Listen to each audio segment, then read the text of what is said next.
আসসালামু আলাইকুম। সবাই কেমন আছেন? আশা করি সবাই ভালো আছেন। তো আমিও ইনশাল্লাহ আপনাদের দয়ে ভালো আছি। তো বিষয়টা হলো কি, ভিডিওতে দেখলাম যে দুইটা যুবক আপনার সম্ভবত বর্ডার এরিয়াতে তাদের বাড়ি, তারা সীমানার কাঁটাতারের বেড়ার এই পাশ থেকে তারা ভিডিও ধারণ করতেছে। সেই সময় হুট করে একজন বিএসএফ আসলো, আইসে তাদেরকে, তাদের মধ্যে একটা ছেলেকে সম্ভবত গুলি করে দিছে। তো সেই বিএসএফ এর উদ্দেশ্যে এবং ভারতীয় যে সীমান্ত রক্ষী আছে তাদের উদ্দেশ্যে বলি, আপনারা যেভাবে সীমান্তে গণহত্যা বা সীমান্তে যেভাবে জঘন্যতম কাজকর্ম করতেছেন, সেই হিসাবে আমাদের বাংলাদেশের যে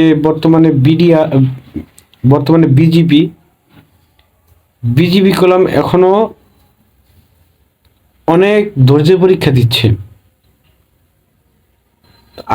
আপনাদের সে তো কোনো চোরাকারবারি না, সে ট্রাভেলার হিসাবে সে ঘুরতে গেছে, ভিডিও করতেছে, এমন কিছু সে তো আপনাদের কোনো সেন্সিটিভ জায়গায়ও ভিডিও ধারণ করে নাই যে তাকে মাইরে ফেলাইতে হবে, আপনার গুলি করতে হবে। তো এই সব থেকে যদি আপনারা বের না হইতে পারেন, আপনারা সীমান্তে পুরোপুরি আপনারা উগ্র আচরণ করেন, আপনারা উগ্র উগ্র মেজাজি, বদ মেজাজি আপনারা। আপনাদের গভর্নমেন্ট আপনাদের কিসের জন্য রাখে এটা জানি না, এটা শুধু সীমান্ত হত্যার জন্য মনে হয় আপনাদের রাখে। তো সীমান্তের আশেপাশে যে সব ভাই বোন বা বাংলাদেশের নাগরিকরা অবস্থান করেন, তাদেরকে একটা অনুরোধ করব, আপনারা সীমান্তের কাছাকাছি কোনো কারণ ছাড়া আপনারা যায়েন না।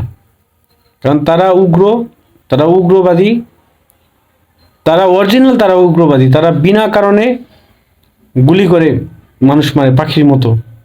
আমরা অতীতে দেখছি, ফালানি দেখছি, অতীতে আরও বিভিন্ন দুর্ঘটনা ঘটছে, এগুলো দেখছি। তা আমরা চাই যে আমাদের বাংলাদেশের নাগরিক যারা আছেন তারা সীমান্তের আশেপাশে না যান এবং সেফলি নিজের সীমানার ভিতরে থেকে জীবনযাপন করেন।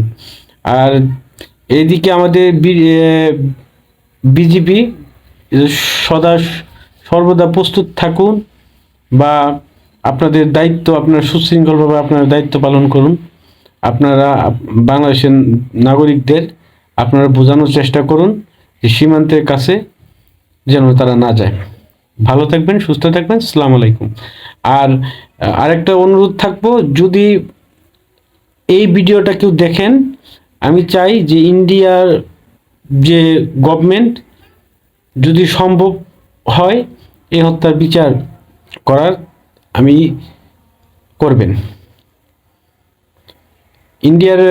ইন্ডিয়ার সরকারকে বলবো। আর এই বিএসএফ এর বিএসএফ আর এই বিএসএফ যেন তার অপরাধের শাস্তি পায়, সেই ব্যবস্থায় যেন হয়। আল্লাহ হাফেজ।